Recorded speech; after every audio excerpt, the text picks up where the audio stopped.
Hello, dear students, and welcome back to my channel. As you know, I'm making final exam preparation videos for Inter First Year Arabic, जिसकी playlist आपको comment section में मिल जाएगी. Do check it out. आज की हमारी video में I am going to explain you the summary of APJ Abdul Kalam. ये 5th प्रोज लेसन है इंटर फर्स्ट ईयर अरबिक का. ये मोस्ट ईजीएस्ट समरी है जिसको लिखकर आपको 6 आउट ऑफ 6 मार्क्स मिल सकते हैं.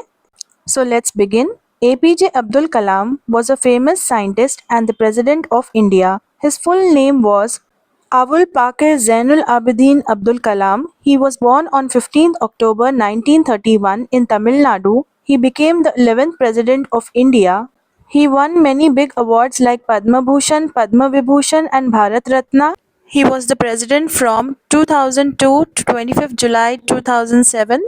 APJ अब्दुल कलाम भारत के एक बहुत ही मशहूर वैज्ञानिक और राष्ट्रपति यानी कि प्रेसिडेंट भी थे. उनका पूरा नाम था अबुल पाकिर ज़ैनुल आबिदीन अब्दुल कलाम. उनका जन्म 15 अक्टूबर 1931 को तमिलनाडु स्टेट में हुआ था. वो हमारे भारत के 11वें प्रेसिडेंट बने थे. उन्हें कई सारे पुरस्कारों से सम्मानित भी किया गया, जैसे कि पद्म भूषण, पद्म विभूषण और भारत रत्न. वो 2002 से लेकर 2007 25 जुलाई तक हमारे भारत के प्रेसिडेंट थे. Number 1, his early life. Abdul Kalam was from a middle class family in Tamil Nadu. His father gave boats to fishermen for rent. His father did not go to school, but he gave good advice to Abdul Kalam. Abdul Kalam helped his family by selling newspapers when he was a child. He was very intelligent and studied physics in university. Later he went to Madras to study aerospace engineering. Abdul Kalam की शुरुआती ज़िंदगी कुछ इस तरह थी कि वो एक मिडिल क्लास फैमिली से बिलोंग करते थे तमिलनाडु में. उनके फादर बोट्स यानी कि नाव देते थे मछली पकड़ने वालों को, फिशरमैन को रेंट पर. अब्दुल कलाम के फादर कभी भी स्कूल नहीं गए, लेकिन उन्होंने अब्दुल कलाम को एक बहुत ही अच्छी advice the.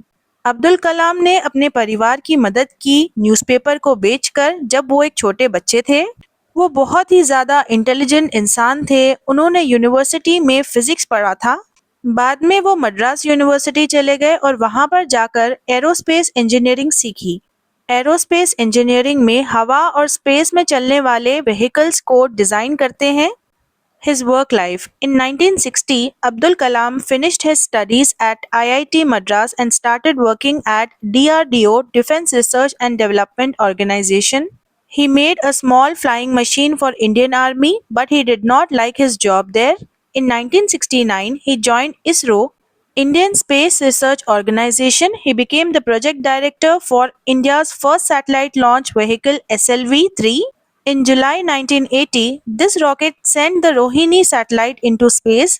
His dream came true. Later, he worked on more rocket projects in DRDO. People called him the Missile Man of India. So, Abdul Kalam की वर्क लाइफ कुछ इस तरह थी कि 1960 में अब्दुल कलाम ने अपनी पढ़ाई कंप्लीट की IIT मद्रास से और वो काम करने लगे DRDO में. ये डिफेंस रिसर्च डेवलपमेंट ऑर्गेनाइजेशन होता है. वहाँ पर उन्होंने एक छोटी सी उड़ने वाली मशीन बनाई थी इंडियन आर्मी के लिए, लेकिन उन्हें वहाँ पर अपना काम पसंद नहीं आया. तो 1969 में वो इसरो ज्वाइन करते हैं. इसरो यानी कि इंडियन स्पेस रिसर्च ऑर्गेनाइजेशन. वो वहाँ पर एक प्रोजेक्ट डायरेक्टर का जॉब करते थे एंड वहीं पर भारत की सबसे पहली सैटेलाइट SLV-3 को लॉन्च किया गया था. जुलाई 1980 में इसी रॉकेट SLV-3 ने रोहिणी सैटेलाइट को स्पेस में भेजा था. अब्दुल कलाम ने जो सपना देखा था वो सच हो गया. बाद में अब्दुल कलाम और भी बहुत सारे रॉकेट के प्रोजेक्ट्स पर काम करने लगे DRDO में. इसी वजह से लोग उन्हें मिसाइल मैन ऑफ इंडिया कहने लगे, क्योंकि उनका बहुत बड़ा हाथ था न्यूक्लियर वेपन्स और मिसाइल्स को लॉन्च करने में भारत के लिए. His political life. In 2002, Abdul Kalam became the President of India. He won the election by getting 89% of the votes. He was the third Muslim President of India. उनकी political life कुछ इस तरह थी कि 2002 में अब्दुल कलाम 11वें प्रेसिडेंट बने भारत के और उन्हें 89% वोट आए थे और वो भारत के तीसरे मुस्लिम प्रेसिडेंट बने थे. सो APJ अब्दुल कलाम की मौत हुई थी शिलोंग में on 27 July 2015. when he was only 83 years old. सो अब्दुल कलाम ने कई सारी किताबें लिखी थी। उन्हें कोई भी औलाद नहीं थी, लेकिन वो किताबें लिखकर बहुत ज़्यादा फेमस हो गए थे, जैसे कि India 2020, a vision for the new millennium, wings of fire, an autobiography, my journey, transforming dreams into actions, ignited minds, unleashing the power within India. His books were translated into many Indian and world languages. Abdul Kalam was a great scientist. He received many honorary degrees from 30 universities in India and other countries. सो ये सारी किताबें जो अब्दुल कलाम ने लिखी थी, उन्हें translate किया गया कई सारी इंडियन भाषाओं में और दुनिया भर की अलग अलग भाषाओं में। अब्दुल कलाम एक बहुत ही बड़े और ग्रेट वैज्ञानिक थे।